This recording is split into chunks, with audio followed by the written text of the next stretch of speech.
Meeting of the City Council of the City of Kerrville is now open. 6 p.m., May the 24th, 2016.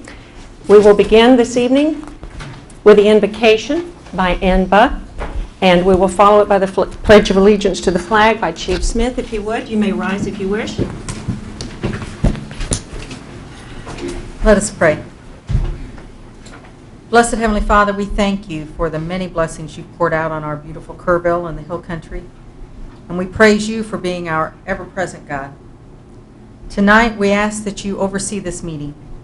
May your truth be made known in every discussion and every decision.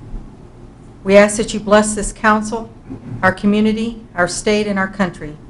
Turn our focus to your will and not our own. Father, again, we ask you to protect our servicemen and women locally and abroad, protect our police, firemen, and our emergency responders. But this evening, God, we particularly ask that you give our mayor and our council members ears to hear you as they go about their business tonight. May unity and peace rule and reign. To you we give all praise and all honor, and we give our attention this evening. We pray this in the precious name of Jesus the Christ. Amen. Amen. Will you join me in the pledge, please?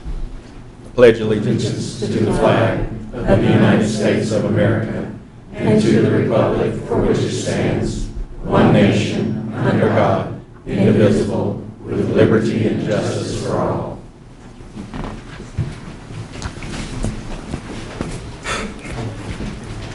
Thank you both for starting us out this evening.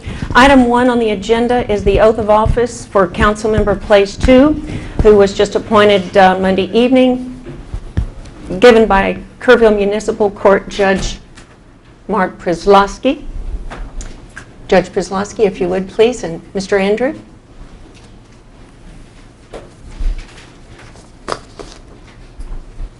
Mr. Andrew, yes, sir.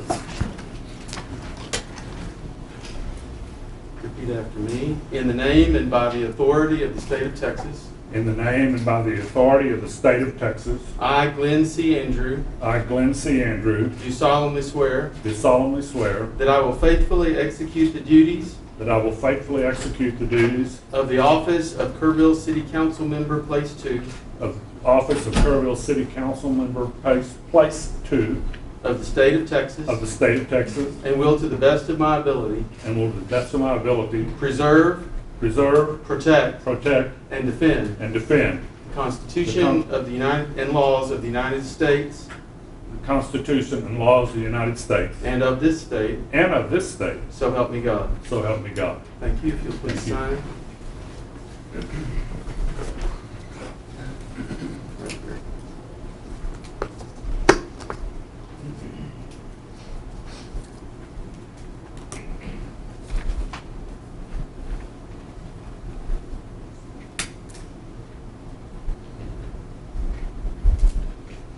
I will fix my official seal.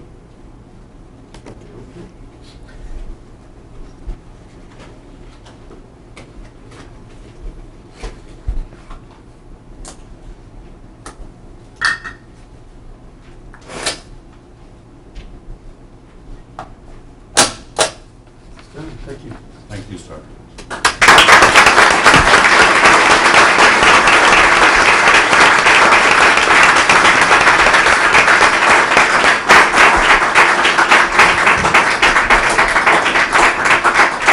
Thank you, Glenn. Thanks, Bonnie. Now get ready to get to work. Thank you, and we're real happy to have a full-seated council tonight, and thank each of you for coming. Item number 2 on the agenda is the Visitors and Citizens Forum. Any citizen with business not scheduled on the agenda may speak to the City Council. Prior to speaking, each speaker must fill out the speaker request form and give it to the City Secretary. City Council may not discuss or take any action on an item, but may place the issue on a future agenda. The number of speakers will be limited to the first 10 speakers, and each speaker is limited to 4 minutes. And we have several requests this evening. Mr. Benton, are you here? We will be speaking on this item in a public hearing, and so if you could reserve your comments till then, you're welcome to speak. Tony Farmer, if you would please approach the platform, give your Name and address for the record. My name is Tony Farmer, and I live at 501 Ranchero Road, Apartment A, Kerrville, Texas. Hello, City Councilman, Mayor White. My name is Tony Farmer, and I'm a young person in long-term recovery. What that means for me is I have not found it necessary to use any mood or mind-altering substances, including drugs and alcohol, since December 12th of 2012. I am here today to represent the Kerrville chapter of Young People in Recovery. I would like to take this time to congratulate each of the newly elected officials, council members, and our newly elected Mayor White. We are so thankful of the support that you have shown towards our recovery community. Thank you all for dedicating your time and energy to serving our community. We, as a chapter of YPR, are here to offer our service and our subject matter expertise to this council. We stand ready to be present for all of the citizens of Kerrville. Thank you all for your time today, and we look forward to working with all of you in the future. Thank you. Thanks, Tony.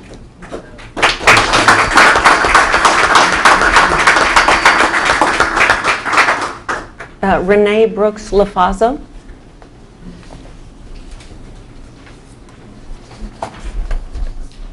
Hello. My name is Renee Brooks Massey, my legal name. My artist name is Renee Brooks Lafaso. I'm also known in this town by many as the Yard Art Lady of Kerrville. I'm at 1305 Alice Street. I was going to have a video played tonight, however, they could not figure that out, so bear with me 1 second. This is Bonnie Hi White. there. Thank you for joining me again today. I was thinking the other day about the headlines and the heroes of today, and I came up with a few characters like Lady Gaga. I call her Lady Gagya, who parades around in her meat skins and her spiky underwear. You've got hopeless Hulk Hogan and all the accusations of drugs and wife swapping in his life. You got Representative Wiener and Wienergate, and there's no need to go into any more detail there. You've got Parasite Hilton and all of her nude wildings. And I thought, it sure was different when I was a kid. So I call this little talk today Where I Grew Up. Where I grew up, Sunday was a day for church and not football, shopping, or golf. Where I grew up, girls wore dresses and boys wore pants, and we knew who was a boy and who was a girl. Where I grew up, the school principal blessed the food before lunch on our intercom. Where I grew up, kids respected and obeyed their parents and their elders. Where I grew up, parents and elders lived lives you could respect and obey. Where I grew up, teachers taught their kids. They didn't seduce or rape them. We left the doors unlocked to our homes, our churches, and our cars. If we didn't have enough money, we just didn't buy stuff. TV had no nudity, profanity, or homosexuality, and always closed out at midnight with the national anthem. Divorce was almost non-existent where I grew up, and everybody in the family had the same last name, and people were married when they had babies. Where I grew up, daddies worked and mommies raised their kids. Our community sold no liquor. People saluted the American flag. They didn't burn it or step on it.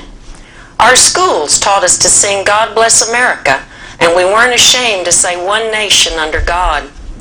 Where I grew up, Christmas and Easter were about Jesus. And butterflies and flowers were seen in gardens, and skulls were in the cemeteries, not on people's arms and necks and abdomens. Where I grew up, kids didn't shoot their parents, and parents didn't drown their kids. Maybe this seems like another world, but really I'm not that old. We actually had running water in a car. We've come a long way in a lot of things in America, but we've lost some very valuable things: love of God and country. Why are all these things happening? The Bible said in Psalms 9:17, "The wicked shall be turned into hell, and all the nations that forget God." We've got hell in our schools, in our homes, and in our government. Where will it all stop? I'll tell you where it'll stop. On our knees in repentance before a holy God. The Bible also says in Psalm 16:11, "In thy presence, God, is full of joy. At thy right hand there are pleasures forevermore." Thank God there is an answer.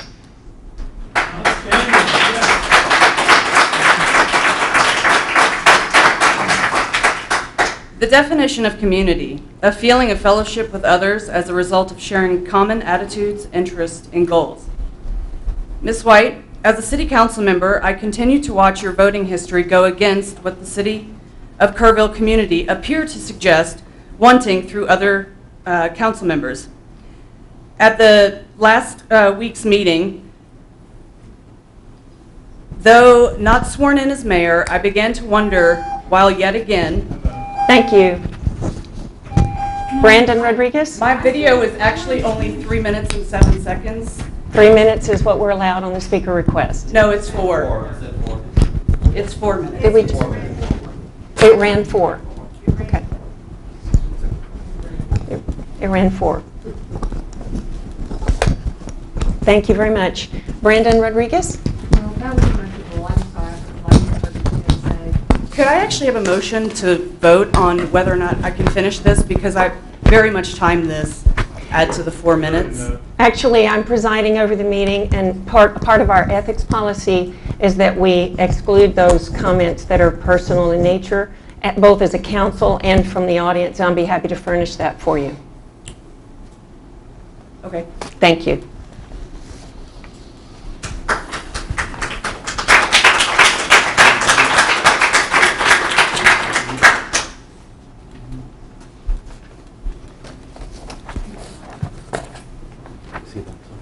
Good evening, Council and Madam Mayor. Yes. I first want to congratulate each of you for being elected to our city government. And before I get started, I would like to give you a little background. My name is Brandon Michael Rodriguez. I'm a fifth-generation Texan, born and raised. My grandparents, who raised me on $10,000 a year, brought me up Catholic. I attended church every single Sunday, and that did include Sunday school. My education background consists of being a licensed real estate broker and a recent graduate of the University of North Texas. My future plan is to become a lawyer. My past civic duties include being appointed as chairman of the Teen Court Advisory Board in Arlington, also chairman of the Young Professionals Network. And in Kerrville, I was a news anchor for KVHC TV, also the executive producer for the Underground TV. The show actually brought light, as KSAT 12 did report on it. I also served on the Kerrville Parks and Recreation Board, and I too ran for city council.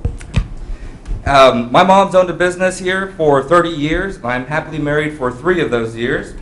My home is right here in Kerrville, and I do strive to be a role model for anyone who faces challenges brought to him or her upon adversity. So why am I here? I'm here to address the judgments that you did make on that video. We just heard from 2011. Although freedom of speech provides you that right, the equivalent freedom gives me the right to express my thoughts. You aspire to be a voice for all. Is that really the case, Mayor? I applaud the simpler time of when you grew up. However, what struck a chord with me and other citizens, which you now represent, is when you stated at the end of the video, we have lost some very valuable things, love of God and country, and then questioned, why are these things happening? You insulted people that do not meet a certain criteria standard and insinuated they were the cause of why these things were happening. I personally know many citizens of Kerrville who have children prior to getting married. I know citizens who've been divorced, have tattoos, don't go to church every Sunday. I even know citizens who are lesbian, transgender, and happily gay and married, such as myself. All really good people, both inside and out. Understand, Mayor, I communicate with these people on a daily basis and attempt to guide them to become pillars of the community and future leaders of our community. However, it's difficult when remarks such as yours become common and accepted in our society. You're not the only one who passes judgment on others who may be different than when you grew up. There are still few people who feel the same way as you do. Nonetheless, Kerrville has over 20,000 residents, and I assure you there are plenty of citizens who do not agree. If we allow downgrading words such as this to continue, then we will go back to a simpler time of discrimination, prejudice, and interrogation, and we will never progress. We will simply not allow that. Do not think for a split second discrimination and prejudice do not already exist here at home. Those attributes you spoke about never defined a person. It's only a small part of who they are. Your commentary was audacious, and the same way you sense the need to give us your past life's virtue, I'm providing you with today's reality. The love of our God and our country has been established. So forgive me if I'm not impressed with your comments from 2011. but you have chastised my family, my friends, and my neighbors, who are incidentally also citizens of Kerrville. You may not have run on your religious convictions, but they are still known. I'm not here to change your personal religious views. I'm simply here to remind you the separation of your church and our state. I sincerely hope as an elected official you will actually be a voice for all, and not just the few who fit your mold. Because when I grew up, I was taught not to judge others and love thy neighbor. Thank you. Thank you.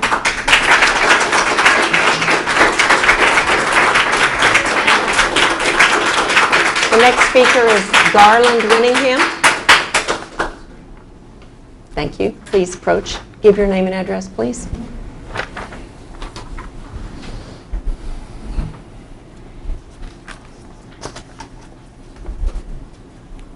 Garland Winningham. I live at 2409 Rock Creek Drive. Thank you, Council, Madam Mayor, for allowing me to speak. My thing is about the election process, and it's really on something that I hope we can get changed. I've lived in multiple cities throughout Texas, 7 to be exact. Every one of those cities allowed runoff elections, so forth and so forth. I'm understanding that we're under what they call a homeland rule, which does not allow runoff elections. I believe that if we could, the city council, if I'm not mistaken, has a right to maybe change these charters or at least put it on some kind of an election thing to be elected. I feel that the public would be more engaged in our political process if they felt that they would be heard more in the last election. Not going to beat the facts, but 60+% of the people did not vote for the elected officials. Now, whether they could have won on a runoff, that's their rights. But I believe that the citizens of Kerrville has the rights to run off, just like the county of Kerrville has a rights to run off. So I ask basically that you look into it, see if it can be possible put on it, that we might be able to cure this in the future. It can't be done overnight, but the future is what we're looking for. Thank you. Yes, sir. Thank you.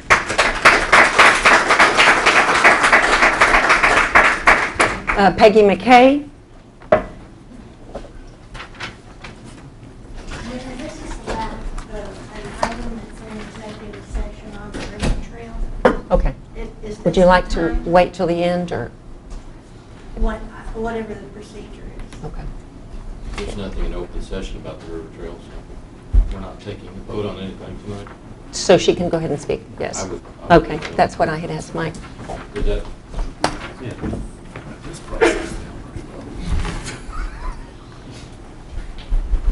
My name is Peggy McKay. My address is Post Office Box 291464, Kerrville.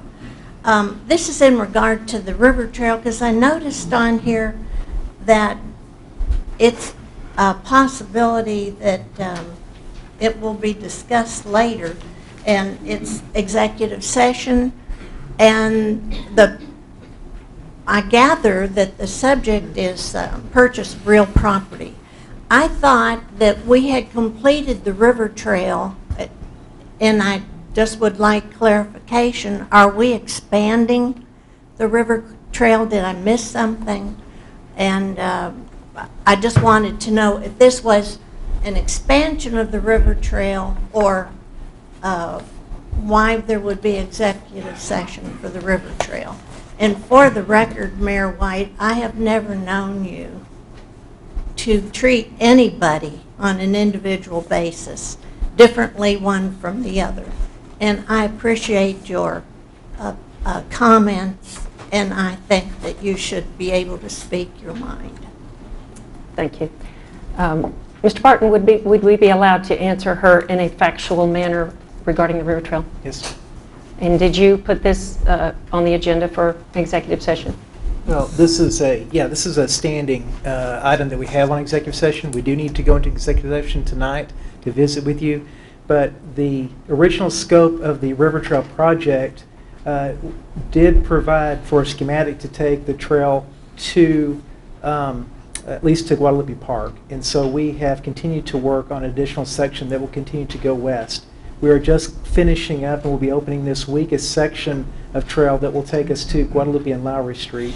And we've been working on trying to acquire additional easements and rights of way to take the trail down to towards Guadalupe Park as far as we can get. So it is an ongoing project. We have completed phases, and we are working on an additional phase, which does require some additional land acquisition. Okay, so there is an expansion. We're complete where we are, or finishing up, but it will be expanded. We have uncompleted sections that were planned that were part of the original project, so we are working on those. So the scope of the project has not expanded. We're continuing to work on additional phases that were as originally But there's planned. property to be purchased or easements? Yes, ma'am. Is that what it is? Yes, ma'am. Okay. And the property owners, I assume, are identified only in executive session? Yes, ma'am. Okay. Did that answer your question? Okay, thank you. Yes, I don't know where the property is, but I know it's continuing. Okay, thank you. Okay, if there's no other citizens who wish to speak, item 3 on the agenda is the consent agenda. These items are considered routine and can be approved in one motion unless a council member asks for separate consideration of an item. It is recommended that City Council approve the following items, which will grant the mayor or city manager the authority to take all actions necessary for each approval. Council, are there any questions, or does anybody wish to have these removed, or can I receive a motion? Make a motion, we approve items 3A and 3B. There's been a motion to approve items 3A and 3B. Is there a second? Second. There's been a motion and a second to approve. All in favor of approving the consent agenda items, please raise your right hand. Passes 5-0. Item 4A is a public hearing and ordinance first reading. This is ordinance number 2016-08, amending the comprehensive plan for the city of Kerrville, Texas, pursuant to Chapter 213 of the Texas Local Government Code by revising the future land use plan for an approximate 5.61 acre tract of land located adjacent to State Highway 16 South, or Medina Highway, and between its intersection with Southway Drive South and Fairway Drive East, and changing the future land use of this area from low-density residential to mixed use. Trent? Thanks. If you don't mind, or for items 4A and 4B, I'm going to combine my presentation because they are the same property. This is located on 1335 Medina Highway, approximately. Before you do that, let's go ahead and open the 4B by having the mayor read that caption as well. Okay, so if that's all right, then we'll read 4B as well, since the description would be the same, but the purpose would be different. Ordinance number 2016-09, amending the city's zoning code by changing the zoning district for an approximate 5.61 acre tract of land located adjacent to State Highway 16 South, Medina Highway, between its intersection with Southway Drive South and Fairway Drive East, otherwise known as 1335 State Highway 16 South, by removing the approximate 5.61 acre tract from R3 multifamily residential zoning district and placing it within the 34S zoning district, containing a cumulative clause, containing a savings and severability clause, providing for a maximum penalty or fine of $2,000, ordering publication, and providing other matters relating to the subject. Now, Mr. Robertson. Thank you. This is for both items 4A and 4B, once again, approximately located at 1335 Medina Highway. The applicant has come in to request an amendment to the comprehensive plan, as previously stated, from low density to mixed use, and to change the zoning as well from R3 multifamily to S34 zoning district. Kind of briefly explain the S34 zoning district. It will allow for uses that are not intense in nature. It will allow for restaurants, personal services, but nothing usually, you wouldn't see a lot of retail there. I'm just kind of getting an idea of what the S34 would allow there. Staff did mail out 24 notices to property owners within 200 feet. 0 came back in favor, 0 in opposition. We did receive a couple phone calls from surrounding property owners. They had questions and some concerns. The concerns that they directed towards the applicant.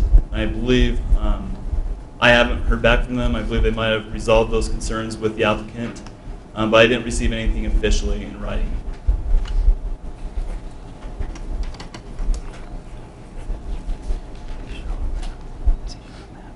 The property's land use designation, as previously stated, is currently not consistent with the zoning. that's why the future land use designation amendment is required. Although staff has found no evidence of likely adverse impacts on neighboring lands in relation to this plan amendment and zoning change request, the potential uses could increase traffic. The proposed plan amendment and zoning change would allow the subject property to utilize more intense uses than what is permitted in the existing R3 zoning district. Current planning practices encourage commercial uses to be located along major roadways such as Medina Highway, also known as Highway 16. Once again, the permitted uses for the S34 zoning district would be consistent with the surrounding land uses and would be appropriate for the area. The presentation sees multiple uses around this subject property do have commercial uses on them. Across from the subject property is outside the city limits. However, it's majority of those properties are being used for commercial uses. The property directly to the southeast of the subject property is zoned S34, which is consistent with this request. Staff does recommend approval, and I'm here if you have any questions. And also in the summary statement, a public hearing was conducted. I don't know if you mentioned that. Yes, public hearing was conducted by the Planning and Zoning Commission. They did vote 5-0 of the requested plan amendment as well as zoning change. Okay, thank you very much. So we've heard on both 4A and 4B the same tract of land. This does require a public hearing. So at 6:26, we will go into the public hearing. And if anyone would like to be heard, we ask you to approach the platform. Mr. Benton, did you wish to speak? I really don't have a presentation. My name is Britt Benton. I live at Rockmore Avenue in Austin, Texas.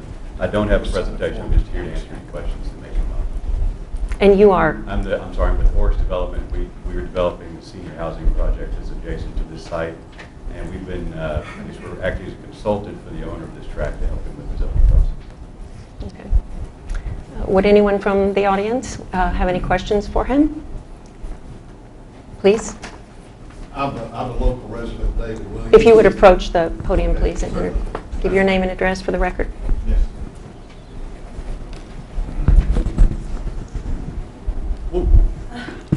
I'm David Williams. I live at 304 Overlook, which is not too far from the property. My one question is, I do have some familiarity with the property, and I was curious if a flood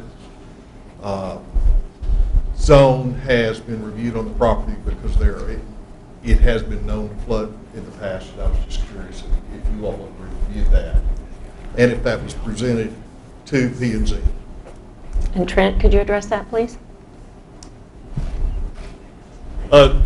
That comes in, the flood zones usually come during the permit, the building permit phase, when they actually come in to actually develop that portion of the property. I wouldn't be able to tell you if it has a flood zone or a floodway within that area, but that's definitely something that we do check into when they come in to actually develop the property. Does that answer your question for now? Yes. Okay. Thank you. And it will also be mitigated at that time. Yes, okay. Any other comments or questions? If not, we'll close the public hearing at 5:28.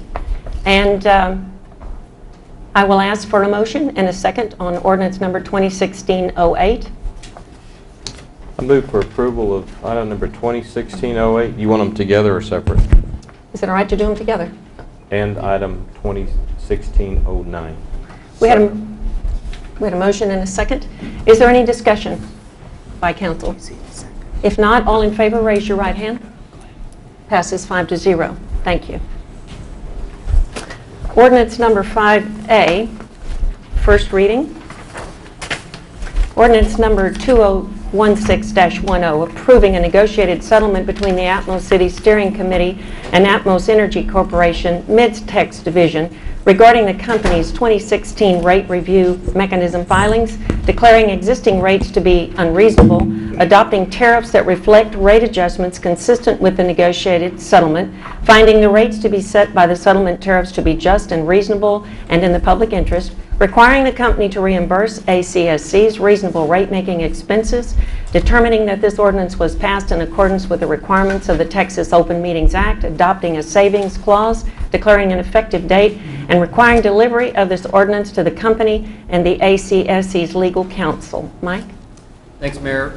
Good evening, Council. This is basically an annual act that you all need to go through. This is an ordinance with respect to an application for a rate increase from Atmos Energy Corp., their Mid-Tex division. Of course, we all know that they're the gas supplier, Kerrville, not all of Kerrville, but the gas supplier nonetheless. There's all sorts of information in your packet, and I won't read everything that's in your packet. Recall that the city is a member of a city group, Atmos City's steering committee, and this ACSC helps us review these rate increases. We're under a rate review mechanism. You'll see that term used in RRM, which this tariff was adopted by the ACSC cities and Atmos as an alternative to the state statute. The state statute was proved pretty onerous and time-consuming, and so both parties agreed to this alternative rate review. And it basically allows this city group to review Atmos's proposed annual increase. And back in March 1st of this year, Atmos made an RRM filing seeking a revenue increase of approximately $35.4 million. That was system-wide. And so if you exclude Dallas, which is on has their own rate-making scheduling system, it comes to, for the Mid-Tex division, excluding Dallas, it's $28.6 million, again, system-wide. If they would have used the state statute, which is the Gas Reliability Infrastructure Program, we would have received a rate increase of $41 million. So the alternative, the point here is the alternative RRM process reduced the rate increase by $11 million. The city group analyzed the schedules and evidence offered by Atmos to support the request to increase rates, and at the end of the day, we recommend reducing Atmos's request by approximately $5.5 million. So approval of the ordinance tonight and the tariffs will result in an imposition of new rates that are scheduled to occur June 1, and it will increase the typical monthly bill for a residential customer by approximately 2.43%, or $1.26, and the typical commercial customer will see an increase of approximately 1.43%, or $3.81. And that's all I have. I recommend adoption of the ordinance on first reading. Okay, thank you. Any questions by council? Okay, these are facts that I believe you've reviewed with us before. There are representatives from Atmos here this evening. If anyone from the audience or council would have questions for them. Otherwise, I think this is something that's done pretty much lately annually for the rate adjustments, and it does represent a savings to the local rate payers. So we're appreciative of that. So I will, if there are no further questions or comments from council, ask for a motion on ordinance number 2016-10 as presented. Mayor, I move that we adopt ordinance number 2016-10 as read. We have a motion. Is there a second? Second. There's a motion and a second. All in favor, please raise your right hand. Passes 5-0. Thank you. Item number 5B is ordinance number 2016-11, amending the budget for fiscal year 2016 to account for the completion of various capital improvement projects within the city's water and sewer fund and reallocating said project balances to other capital improvement projects within the same fund. So I guess it will be Mr. Parton and not Sandra. Okay? Yes, ma'am. Well, thank you. This is our first budget amendment, I believe, for this fiscal year.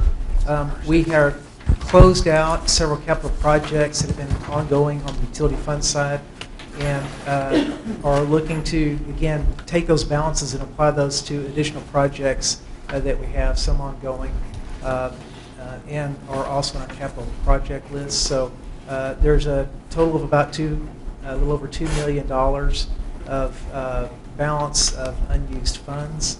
The reallocation would take about $1.3 million of that and apply that over to the new UTC building that we proposed for utility operations. There's about $600,000 that would go to provide additional funding for ASR well number 3, and a balance of those funds would be applied to a fund set up for the next phase of direct potable reuse water.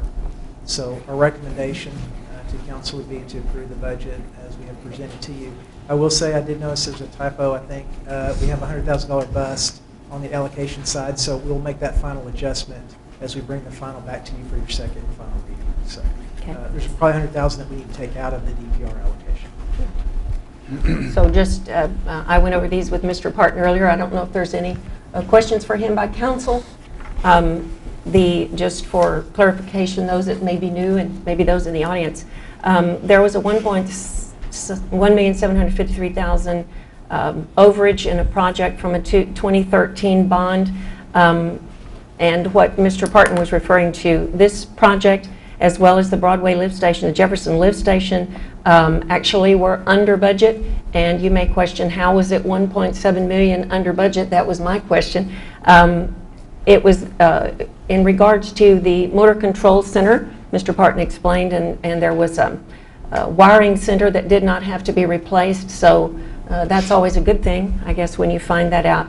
And the typo or the number disparity there that he referred to, and maybe you had a question about it in your packet, but we're moving $2,049,000 and we're relocating it to these other funds, these other projects, but that number was $2,149,000. Those are the $100,000 difference there that we're moving in that wasn't accounted for in what we're budgeting from. And Ms. Yarbrough explained that there's another project that we're closing out soon that will account for that discrepancy, and that will be corrected on the next meeting, I believe she said.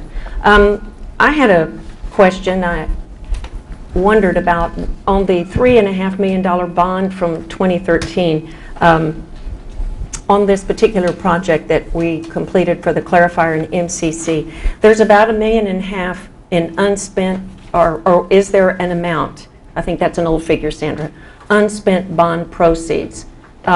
Just for my clarification, and maybe council, we're good in moving that from that project that was from a bond proceed to this utility construction building, which is a general fund. So in the language of the CO. We have verified that with our bond counsel.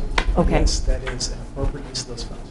Okay, that's fine. Did everyone understand, or any other questions there? I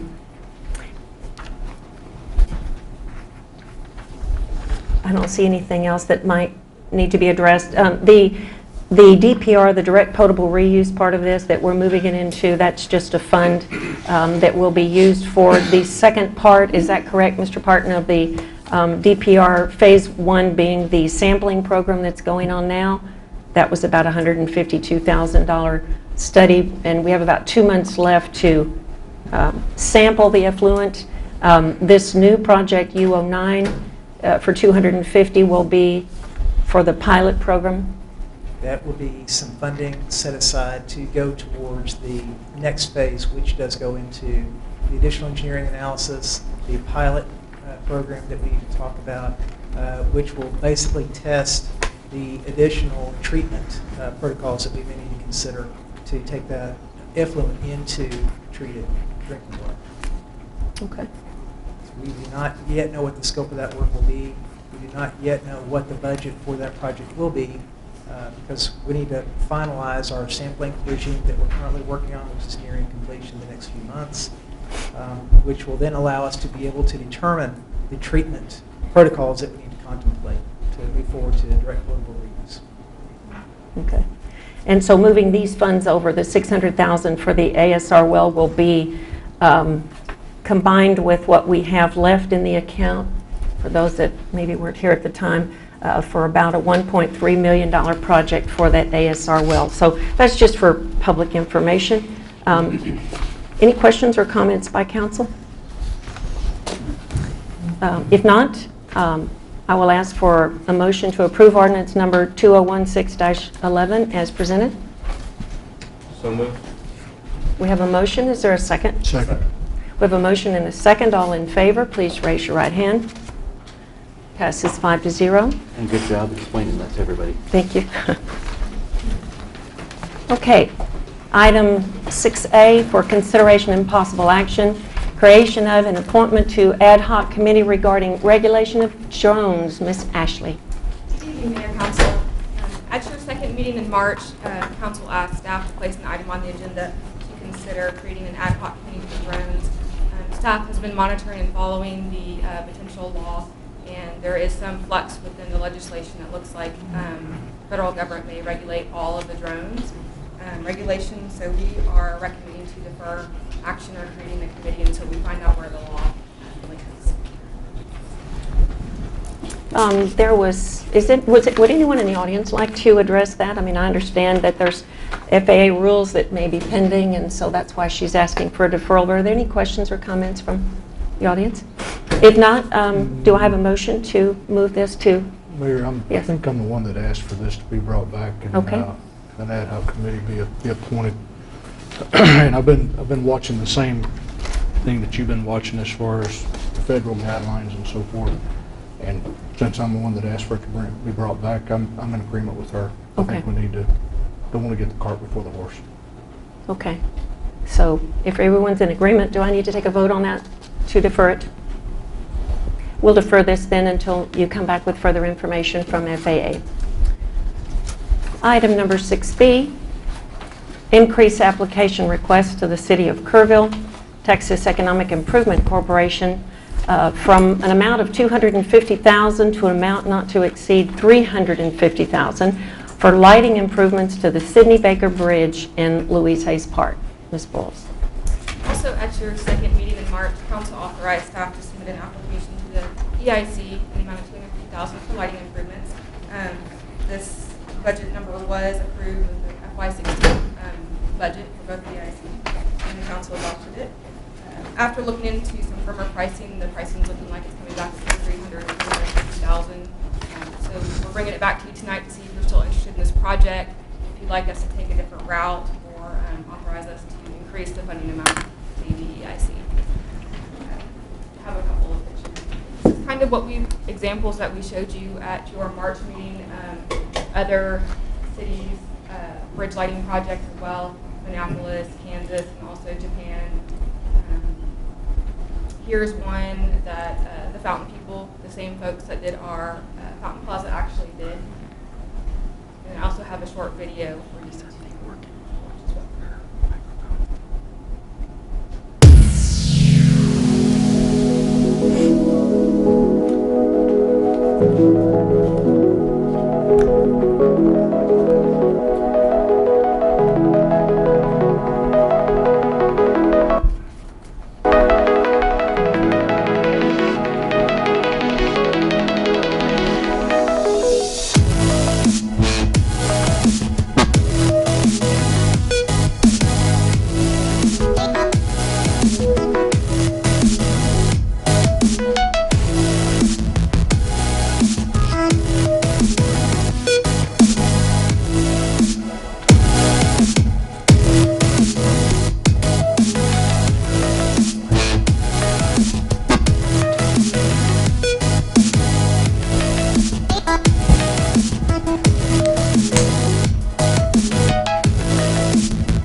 The concept ties into the Fountain Plaza. It's the same company that worked on the fountain. That way it syncs together and complement each other nicely to have cooperative programs to run. That's very cool. I don't know how the neighbors are going to feel about that sound system, though. Sound's not included. Oh, And I'll okay. actually, All right. turn it over to Mr. Parton for some discussion on the EIC budget.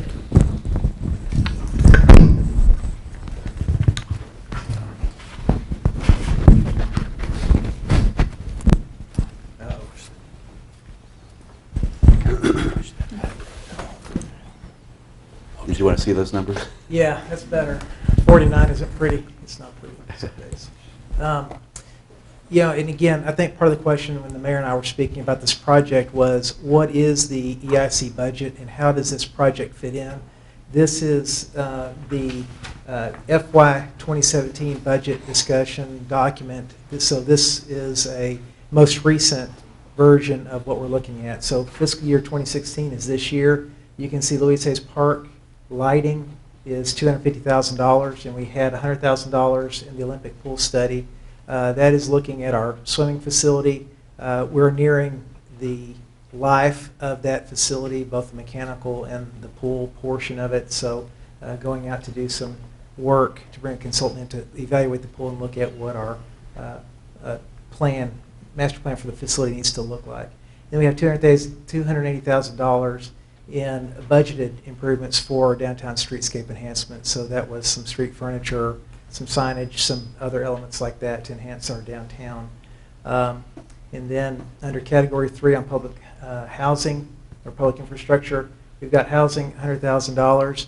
Those are funds that we had originally set aside to do some land planning in anticipation of the workforce housing project that we have on Peterson Farm Road, of which we've done the RFQ. We've done some preliminary engineering analysis, utility analysis that was done out of the utility fund side, so those funds probably won't be needed moving forward. And then there's $500,000 which had been deferred that is included in this budget for 6 months to a year. That was to fund the schematic and the environmental design for the I-10 improvements up there, Harper, towards another potential interchange that was there.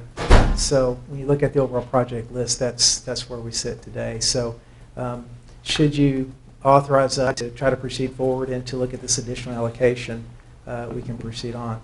The original $250,000 estimate was a number that we had received a couple years back.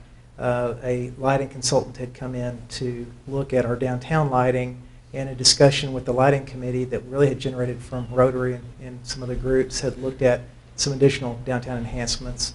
And so that estimate from that was about $250,000 to do that project. So we had looked at that.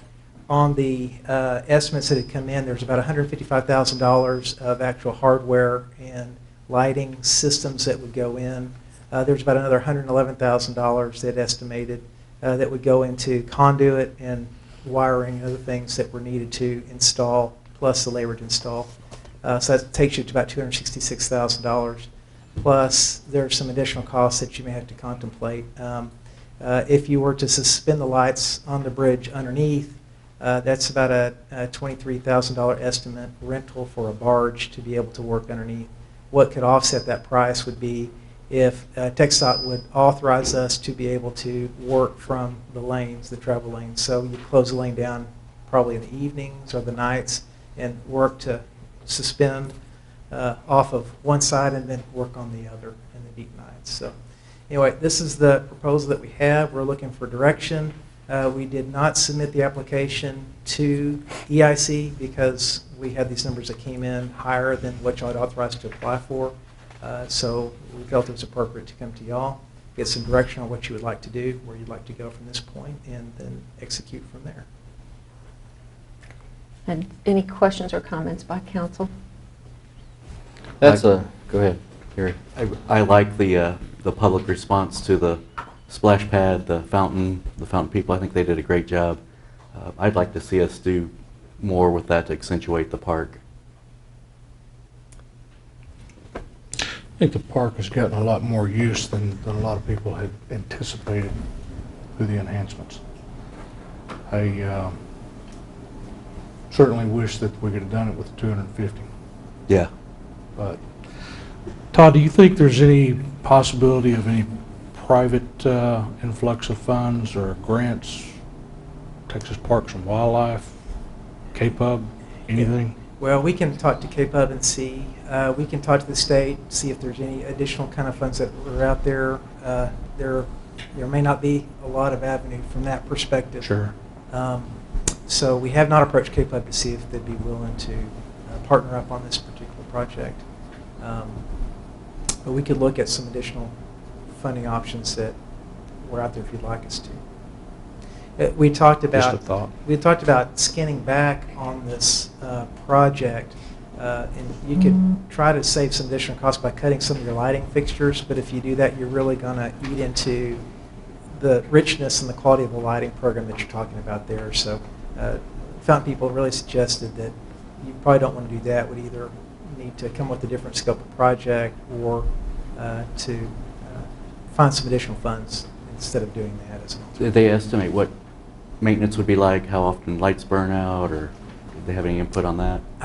Those are LED lights, aren't Yeah, they? these are LED. They've got long life. They're low wattage. There's low power utilization on these systems. So that's what I imagined.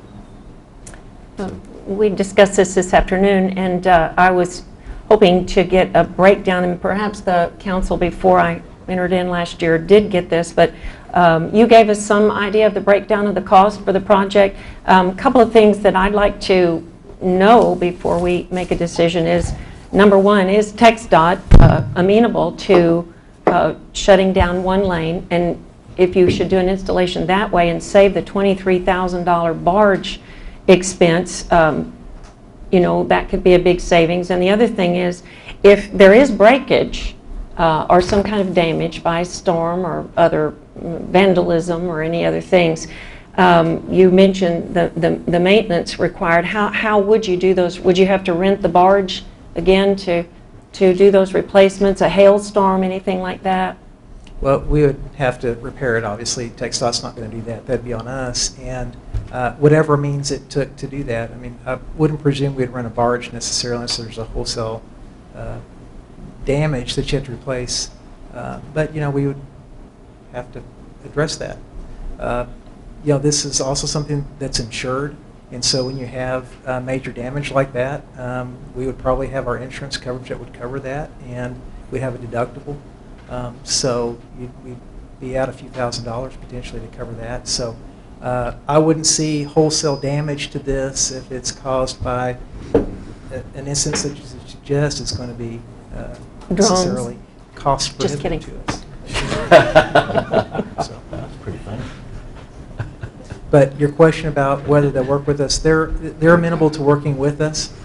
Whether we need to shut down a lane, whether we need to rent a barge, that would just have to be determined at the time that we get to our design and we work with TxDOT. So again, our allocation and our final expenditures are, just because we have a budget, it doesn't mean we're going to spend it. And we try to economize on every single project that we do, such as the budget we talked about tonight. We had some major savings through staff doing demolition work, staff working hard with the contractor to avoid costly overruns and costly change orders.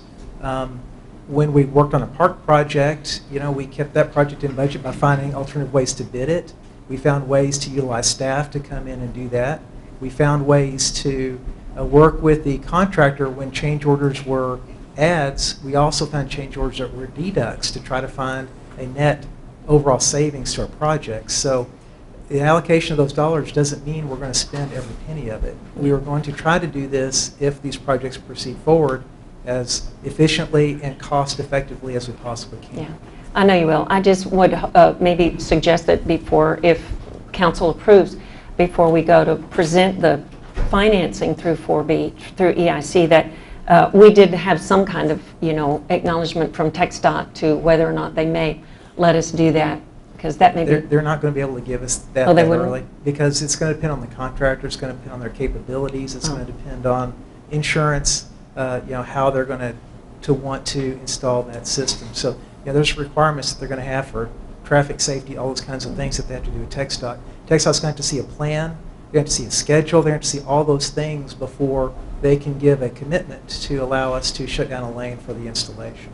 So worst case scenario for us would be to anticipate that we would have to bear that cost, then hopefully we can avoid that through alternative installation measures. Mm-hmm. The other thing that Mr. Barton and I talked about this afternoon was he explored an idea of maybe a different kind of visual with the fountain people, because the lighting right under the bridge may be visible to the people in the park, but maybe not too much in the surrounding area. So he was talking about if it was an idea that maybe you would want to explore to And again, I guess as long as you have it in the budget, you could always do these change amendments later. As to light show on the river itself, there's other options, and I don't know if that would have to be decided in this item or just later. Again, our specific direction was to do bridge lighting. If you want us to explore other alternatives, then certainly we probably need some direction from y'all to look at what other kind of approaches or concepts or themes may be out there. And if we want to do that, I would suggest that we talk to the fountain people and say, hey, what are some additional concepts that y'all might be able to envision? Because they know what our budget is, and say, hey, what might we be able to accomplish, that might give you a better visual impact from up top, or from the edge, or from Thompson and some of those other visual locations. How long do you think it'd take to get that? Oh, probably not long. Probably a few weeks is probably what it would take to get there. So I know they're just anxiously waiting to hear from us for another design concept. I'm sure. So, no, they enjoy doing this. They generate it very quickly. Their staff is amazing, as you saw the work product there. So we could probably get it out probably within a couple council meetings. We could be back to you, I would hope. So would that be your suggestion, Mr. Allen? Yeah, I got something real quick. I think it's a great project. I don't know, my personal opinion, if right now is the time to do it. I think it's something that I'd love to see the community get involved in, maybe partner with some other people. And there's been conversations behind the scenes isn't the right word, I guess private ones, about taking Tranquility Island and doing something with the trees down there on the island itself, because that would directly reflect off the water for people driving by. It's something that could be seen from both bridges. And even if you only did it seasonally, kind of like Pedernales Electric Co-op, do something like take a concept like that, but put it in the park where you could walk through the middle of it along the river. It's like taking what they're doing and multiplying it times 10. But it may be something that's only seasonal. We don't tend to get floods in the middle of the winter either. So you probably don't want trees or lights in the trees down low year round. And the flood the other day didn't get too high, but it did come up. But anyway, that's just something else to throw in the mix. I'm no longer on K-Pub, so I can't speak to them to that effect. But those are discussions that had been had a little bit about, maybe partially funding it and looking at getting with other organizations about doing something like that. And maybe that could even be a part of this and something that could tie in where, especially if it's LEDs that are changing, that's at least wasn't something that was ever brought up. But that may be a phase thing you could do. I don't know. I'm just throwing something else out there, trying to make it a little bit more convoluted for everybody. But I do think it's a great idea, and I definitely would like to look at alternative funding sources for it, if at all possible. I would recommend that we at least identify or go to EIC and let them know that this is a potential project coming down the pike, and then they're not caught unaware. Sure. So we'll have this on the next EIC agenda. We'll give them the same briefing that we've done tonight. They'll see the video that's there.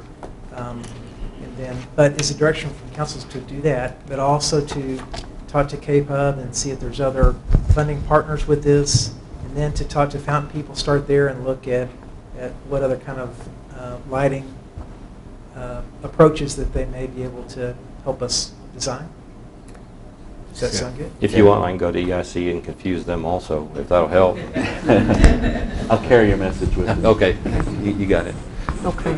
So the direction is we will explore alternatives to that. Another thing that we talked about was the lighting in the pavilion, and I don't know that that would be included in this, or would that be part of your downtown streetscape project? No, the concept was, can you use the pavilion, because you've got this amazing platform that comes out towards the river, and so maybe that's an option to be able to mount some lighting systems there that kind of help highlight the water, because you're not too far from the waterfall, so you hear it there. There's a lot of central activity there in the evening time.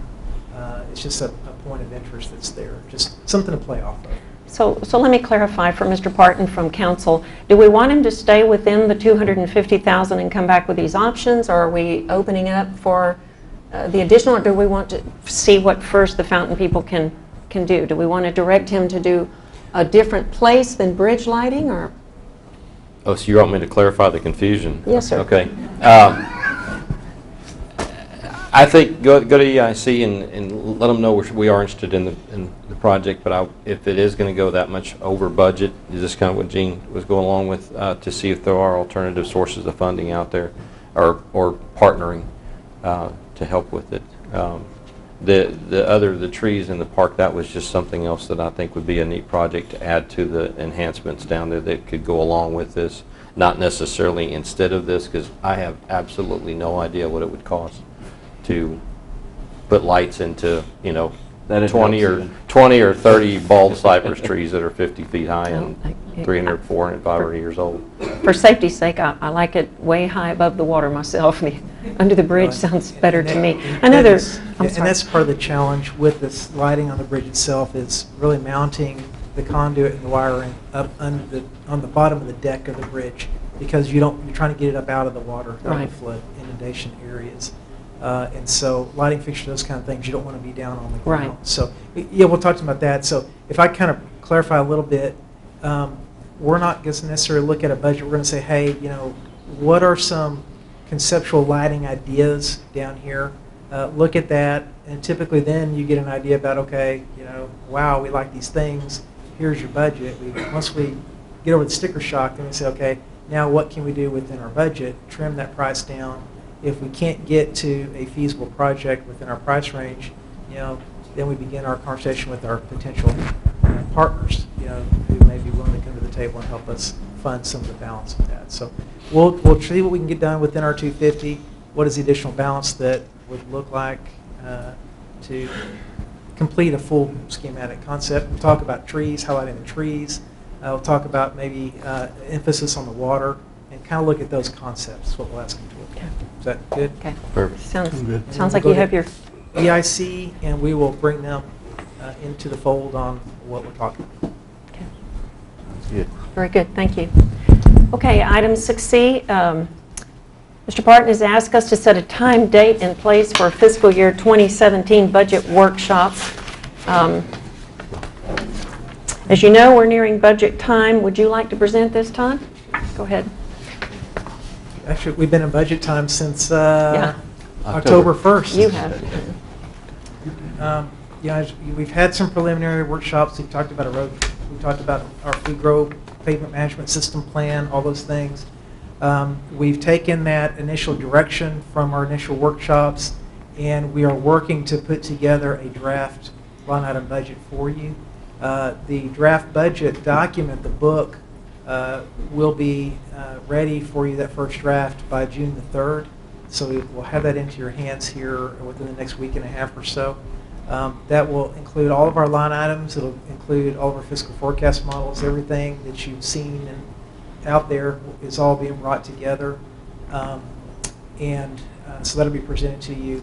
The balance of the work left will be our 10-year community investment plan. So we're working on that. So that'll be a balance of research and work that we're trying to compile that will follow along a little bit after that. But you'll see the overall numbers that we're talking about. You'll see our budget allocations. You'll see our operational numbers, those types of things. So what we're looking for is to set a budget workshop to be able to review that document, kind of refresh where we are, what changes have occurred. We've received some updated numbers from KCAD, for example, some really rough draft information. And so that's kind of helped us benchmark some things. We're actually on target with our initial estimates. And then, are there other things or information that y'all need us to cover or to present to you for that meeting? So it's really a two-part question. When do you want to do it? And then, are there some additional things or specific things you want us to present or to discuss? So we discussed that this afternoon. It will be ready for review on the 3rd. So I think it would behoove us to have a few days, because it's quite voluminous to look over. And so I know Todd is anxious for us to get to it as soon as possible, and we'll have to check your schedules. But Friday is a day that we're not encumbered with any kind of board meetings. So the 10th, the 17th, I don't know if that's soon enough. The 17th would give you a couple of weeks, so I'm open for suggestions. I'm open the 10th, the 17th, or the 24th, so. 17th is the only date that I'm open. That you are. Okay, 17 sounds good to me. 17th's best for me. Okay, Gary? It works for me. I can't do the 17th. I'll be at a TML conference in Austin on the 17th, so. Well, shall we home tutor you? Yeah, I guess we could do a video conference or something. I can do the 10th. You can't do the 7th. You can't do the 10th, though. I've got a meeting, already prepaid for a church meeting in Corpus that. Well, let me see if I can get out of the conference that morning, because, I mean, I'm through by noon over there. Or actually, we're out at 11. It's a 3-day conference, but Okay. we'll be out at 11. So we could do it Friday I can- afternoon, maybe. Maybe Friday afternoon? Okay. I think that conference is in Honolulu, so we'll come. Yeah. Yeah. Well, We'll meet you there. So about How much time do you think you need? 2 p.m.? Well, I mean, typically we try to block your day. So typically we keep you occupied from about 8:30 till about 3 or 3:30. So if you want to start in the afternoon, we can do that. If I could maybe lean on you to stay a little bit later Friday evening, Okay. if that's okay. Because Fine with me. you may get done sooner than that. Because it's a pretty amazing budget document, if I may say so. Yeah, okay. So is 1 o'clock too early for you, Stephen, or 1? that'd be cutting it really 1:30? close, because it's actually in Round Rock, so that'd Okay. be cutting it really close.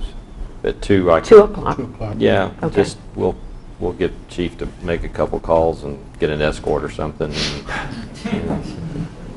Or get me out of jail, one of the two. So. And that would be here at the conference room, Todd? Okay. All right, so 2 o'clock on the 17th of June until is when we will schedule that, if that works for everyone. Okay, item number 6D. Is there any reason to take this into executive session? Would we like to discuss it in open or take suggestions from council? It's appointment of Mayor Pro Tem. In accordance with the City Charter, Section 3.02, following the canvass of the general election, the City Council should choose one of its members other than the mayor to serve as Mayor Pro Tem, to act instead of mayor, to assume duties of mayor in his or her absence. As Mayor Pro Tem now, I would recommend Stephen Fine. Is that a motion? It is now. Second. We have a motion and a second to nominate Stephen Fine as Mayor Pro Tem. Is there any discussion? If not, all in favor, raise your right hand. Do I vote or not? If you want to. Yeah. Or do you No. want to do it? Huh? Do you want to do it? Yeah, I'll do it. Okay, I'll 5 to do it. 0. Okay. Item number 7A is budget and economic update from Ms. Yarbrough. Thank y'all for your vote of confidence, too. I appreciate it. We'll double your pay. Thank you, I appreciate that, too. Better check with Sam. Huh? This is the budget and economic update as of April the 30th. Man, I got in a hurry here. Okay. In the general fund for the month of April, our income was $1,402,405. Our year-to-date was $17,533,797. Our expenditures for the month was $1,695,511. Our year-to-date expenditures was $12,949,299. In the water sewer fund, our revenue for the month was $883,708. Our year-to-date income was $6,397,249. Our expenditures for the month was $597,560, with our year-to-date of being $6,026,135. In the hotel motel fund, we had income of $103,980. Our income for the month was $564,198. We had no expenditures for the month, and we still have the year-to-date of $457,600. In the next section is the update on the major projects in the community investment plan, and you will still see the projects that were on the budget amendment tonight. They're still being carried there until the budget amendment is passed to remove those off of that. And the economic But update. Can we go back one, Sure. please? just want to make sure I was reading that right. We've got 1.284 left in the river trail? Yes, sir. As of April 30th. There's Okay. been some more expenditures since then. Okay. From Lowry Park.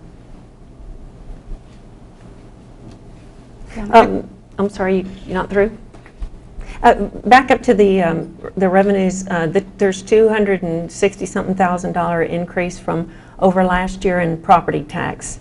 From difference in assessments, are we collecting better, or?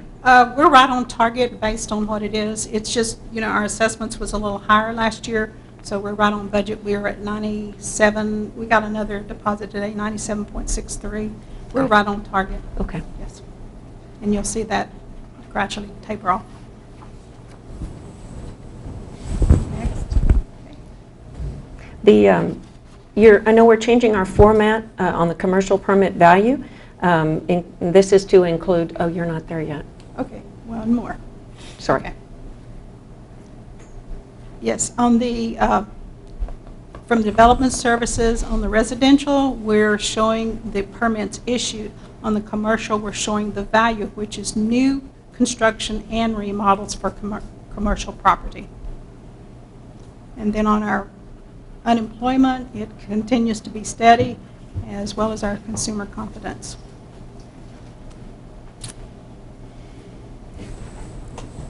If y'all don't have any questions, I'll turn it back over to you. And I'm glad the way we're doing that now, because before we didn't have an idea. I had heard from the community that we are doing a lot of remodels, and so the community is quite busy, and that's good.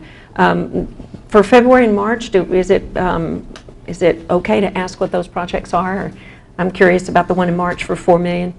I have no idea. Don't know? Okay. We can find out from Development Services. Yeah, we will do that. Well, that's a good report. Thank you. Thank you. Any questions by council for Ms. Yarbrough? Todd, is there any way we can get a monthly report on what's going on development? 'Cause I get questioned frequently. What's going on over there? Well, I don't know. Didn't know anything was going on over there. Well, and then one of the challenges that we have in generating a monthly report is that our building permit tracking software doesn't allow you to query and generate a concatenated report. So we need to update that software to be able to do that. So right now, when they print out a report, they're printing out every single permit that had been issued. And so it may be a single project, and there will be, a structural, there will be a plumbing, there will be an electrical, and so they all roll up. So it's kind of misleading to look at that data, because and there's many pages, as we go through month to month. So Can we update that software for $4.99? I wish we could. So our challenge, and I've pushed staff to try to get that report, a monthly building permit report, and so it's really difficult to do because it's very labor intensive to go back through. We just haven't had We the don't want to resources. create any more So, but I'll hardships. ask staff where we have major non-residential permits, that they'll just kind of give us a quick update that we can get that out monthly. Yeah. So, and then we'll work on some software updates. Okay. Any other questions or comments? If not, then item 8 is appointments to city boards and commissions. I don't know what council's preference is. If you want to discuss this openly, if you want to move for executive session. If you move for executive session, I would like to move 8C to do an open session. You've had a chance to review it. Would that be all right? Do I have some comments? Council's preference for the appointments. I move that we move item 8A, or discuss item 8A and 8B in executive session. I don't have any problem discussing 8C in open session. Okay, we have a motion. Is there a second? Second. We have a motion and a second. All in favor, please raise your right hand. And it's 5-0. And So, just to be clear, and that's 551.074. I'm sorry, yes. It's okay. I amend my motion. Under 551.074. All right. So we will move to item 8C, which is appointments to the Kerrville-Kirk County Joint Airport Board. Brenda, would you like to give us the summary here? City Council may consider 3 appointments to the Kerrville-Kerr County Joint Airport Board with terms to expire June 1st, 2018. There was a letter received from Bruce McKenzie, the airport manager, stating the airport board's recommendation for the reappointment of Corey Walters, Kirk Griffin, and Bill Wood. These appointments were approved by the Commissioners Court of Kerr County on April 25th, 2016, and this item is also posted for executive session if y'all decide. Okay, thank you. So the current members are Corey Walters, Kirk Griffin, and Bill Wood that are serving now. It's the airport manager's recommendation that they be reappointed, and it was also approved by Commissioners Court, and it is a joint board. So is there any discussion by council? I also spoke with Steve King about it. He's the chairman of the board over there, and I move for approval of Corey Walters, reappointment of Corey Walters, Kirk Griffin, and Bill Wood. Been a motion to appoint Corey Walters, Kirk Griffin, and Bill Wood to the airport Kerrville Joint Airport Board. Is there a second? Second. And they have a second. All in favor, right hand, please. Thank you. It passes 5-0.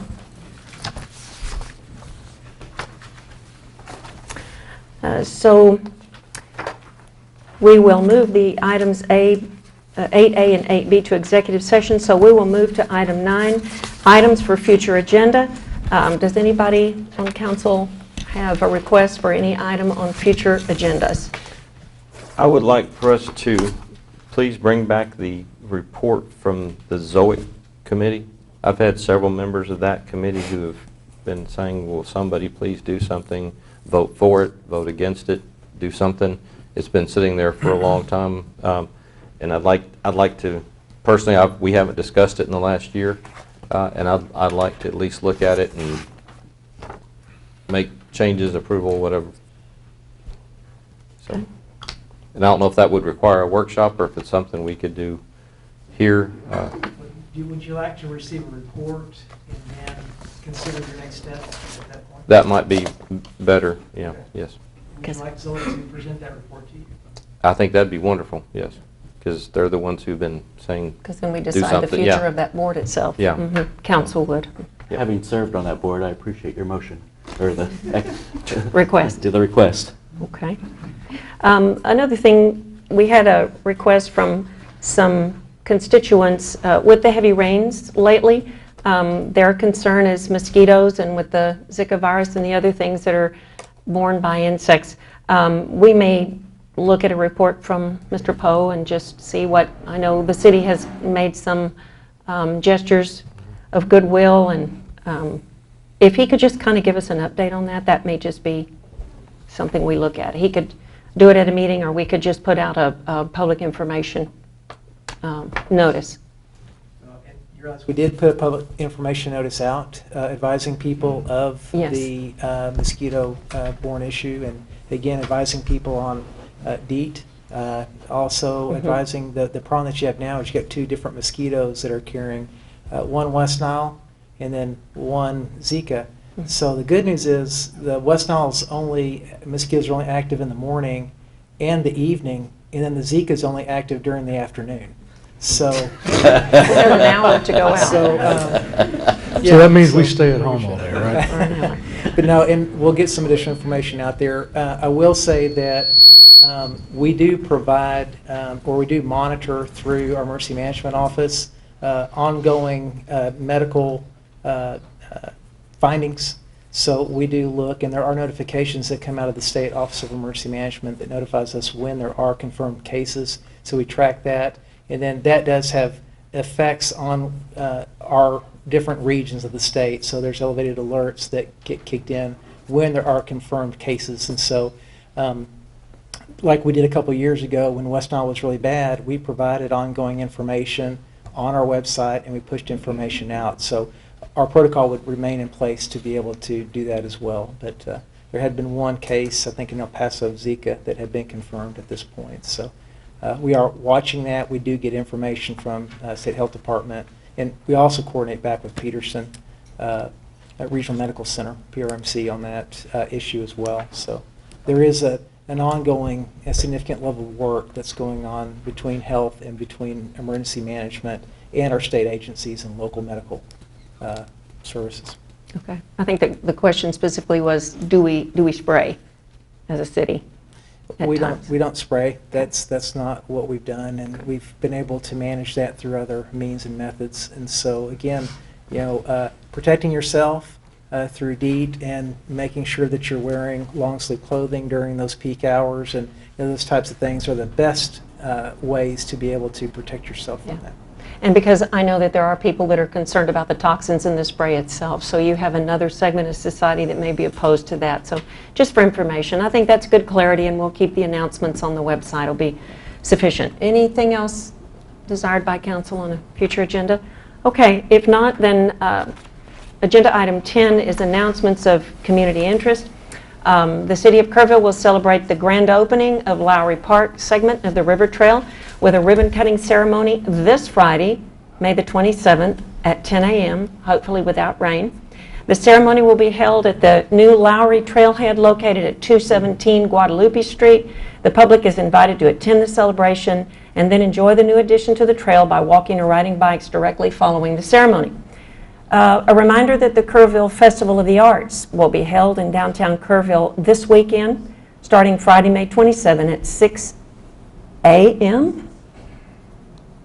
Okay, I thought that was a typo. Water Street between Highway 16 and Washington Street and Earl Garrett Street between Highway 27 and Water Street will be closed to all through traffic. Please plan to use alternate routes during this time. More details about this road closure are available on our city's website. The Bud Holsworth Library is ready to celebrate summer again with its annual Summer Reading Club. Registration starts on Tuesday, May 31 at the library and concludes on Friday, July 29. More details about registration and scheduled summer activities can be found again on the city's website. Additionally, the library is excited to announce that it now offers electronic magazine access through Zenio for libraries. Is that right, Kayla? Zenio? Okay, whatever it is. Library patrons will have unlimited access to complete digital magazines which can easily be viewed on most internet-enabled devices inside or outside the library. A library card is required to check out magazines on Zenio for libraries. For more details on this service, you can visit the website or speak with one of the librarians. The City of Kerrville municipal offices, including the Bud Holsworth Memorial Library and the Community Recycling Center, will be closed Monday, May the 30th, 2016, in observance of the Memorial Day holiday. And we wish everyone a safe and a happy Memorial Day weekend, and please attend some of the local events. The City of Kerrville is still accepting applications for lifeguards to work at the Olympic pool for the summer season. Applicants must be at least 16 years old, be able to work regularly from late May through the end of July. Current certification is not required. Training will be provided through the Parks and Recreation Department. Lifeguard applicants have to pay for the training class up front, but we will be reimbursed upon full completion of the season. The cost of the training class is $133. Starting pay is $8.75 an hour. Finally, we would like to recognize the following employees for their dedicated service to the city. Sergeant Kenneth Wilkie has been working for the Kerrville Police Department for 26 years, and he is retiring at the end of this month. Randy Albrecht has been a driver, paramedic with the city for 21 years. He is also retiring at the end of the month. And we would like to thank our Deputy City Manager, Christine Day, and her 9 years of dedicated service. This will be her last City Council meeting, and her last day with the city will be on June the 10th. We wish each of these individuals the best of luck in all of their future endeavors. Let's give them all a hand.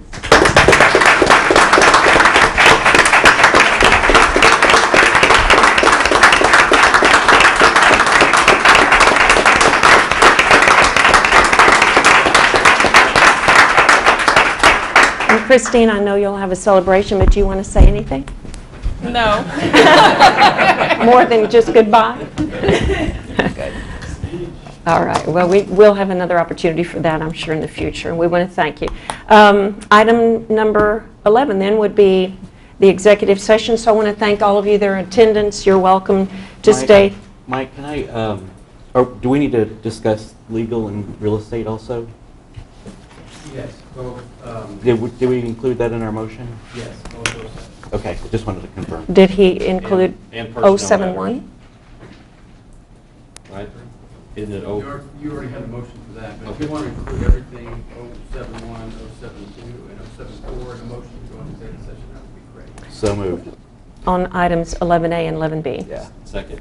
Okay. It's been moved and seconded that we move into executive session also on items number 11A and 11B. All in favor, under sections 551071 and 551072. All in favor, please raise your right hand.